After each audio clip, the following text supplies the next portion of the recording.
BBA BCom कर रहे हो और समझ नहीं आ रहा है करियर कैसे स्टार्ट करें। इस रील को सेव कर लो क्योंकि आज मैं बताने वाला हूँ कि बीबीए बीकॉम के साथ अपना करियर कैसे स्टार्ट करें। बहुत सारे स्टूडेंट्स एसीसीए के 2-3 एग्ज़ाम्स क्लियर कर लेते हैं लेकिन उनको कोई एक्सपीरियंस ही नहीं होता है और बिना एक्सपीरियंस के बिग फोर या फिर एमएनसीज हायर ही नहीं करती हैं। लेकिन अगर करती या फिर करती भी हैं तो मतलब ना बहुत मुश्किल से करती हैं।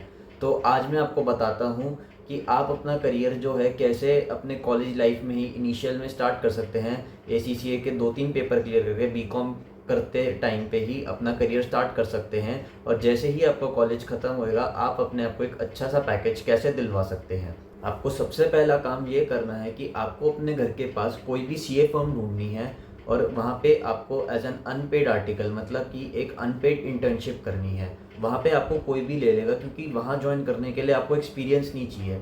सिर्फ आपको वहाँ पे जाके ये बोलना है कि हमें आपसे सीखना है एंड हमें इस चीज़ के पैसे भी नहीं चाहिए। आपको बस इतना बोलना है एंड दे विल मतलब मैं ये नहीं कह रहा कि आपको सब हायर करेंगे लेकिन हाँ 80 to 90% लोग आपको इस काम के लिए ज़रूर हायर करेंगे एंड आपको हायर होना है वहाँ पे जाके।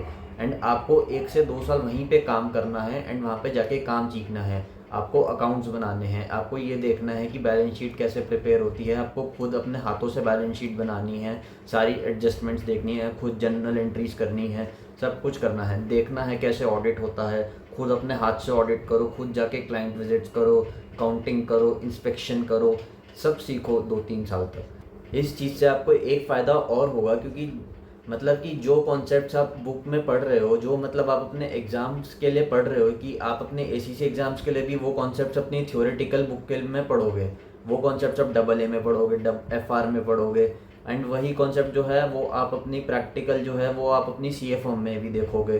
तो ऐसे होगा कि वो जो आपके कॉन्सेप्ट्स हैं और भी अच्छे हो जाएंगे, आपको प्रैक्टिकल एक्सपोजर मिल जाएगा। तो इससे ये होगा कि जब आप उन कॉन्सेप्ट्स को अप्लाई करोगे, आप मतलब सीए फॉर्म्स वाले जो कॉन्सेप्ट्स आप सीखोगे एंड जब आप उनको अपने पेपर में अप्लाई करोगे तो जो आपकी आंसर फॉर्मिंग होगी, जो 40 नंबर के सीआरक्यू बेस्ड आंसर्स होते हैं, जब आप उनको वहाँ पे अप्लाई करोगे तो वहाँ पे आपकी एप्लीकेशन जो होगी वो बहुत ही अच्छी हो जाएगी। प्लस अब जब प्रोफेशनल लेवल के आंसर्स जब फ्रेम करोगे, जब आप एसबीआर का पेपर लिखोगे, जब आप ट्रिपल ए का पेपर लिखोगे, तब वहाँ पे भी आपकी ड्राफ्टिंग बहुत अच्छी हो जाएगी। इससे आपको ये बहुत फ़ायदा मिलेगा। प्लस जब एक फ़ायदा और ये भी हो जाएगा कि जब आपका कॉलेज ख़त्म हो जाएगा, आपको 1-2 साल का इंटर्नशिप का आर्टिकलशिप का एक्सपीरियंस हो जाएगा।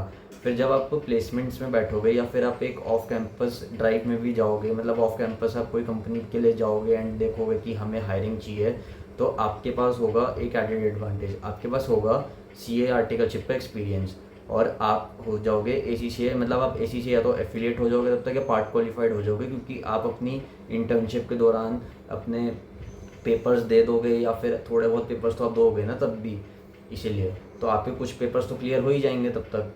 तो आप या तो फुल एफिलिएट बन जाओगे या फिर आप पार्ट क्वालिफाइड तो बन ही जाओगे। तो फिर जो आपको कंपनीज हैं वो ज़्यादा प्रेफरेंस देंगी as compare to an fresher affiliate और a fresher part qualified ACCA candidate. तो शॉर्ट में बोलूँ तो सबसे पहले आप सीए फर्म से स्टार्ट करो, वहाँ पे 1-2 साल अपनी आर्टिकलशिप करो, साथ साथ अपने एसीसीए के एग्ज़ाम्स दो, फिर 1-2 साल अपना वर्क एक्स लेके सीए फर्म्स में आर्टिकलशिप का साथ साथ एग्ज़ाम्स देने के बाद आप जाके बिग एमएनसीज के लिए ट्राई करो। एंड यही है सबसे स्मार्ट वे अपना कॉर्पोरेट वर्ल्ड में एंटर होने का। अगर आप लोगों को अपने एसीसीए करियर को स्टार्ट करना है और इसके ऊपर अच्छे से गाइडेंस चाहिए तो आप डीएम्स में लिख सकते हैं करियर और एसीसीए, मैं आपको फुल गाइडेंस दूंगा। आप प्लीज़ लिखिए या फिर मैं डीएम करिए या कमेंट में लिखिए एसीसीए, मैं आपको इसकी फुल गाइडेंस दूंगा।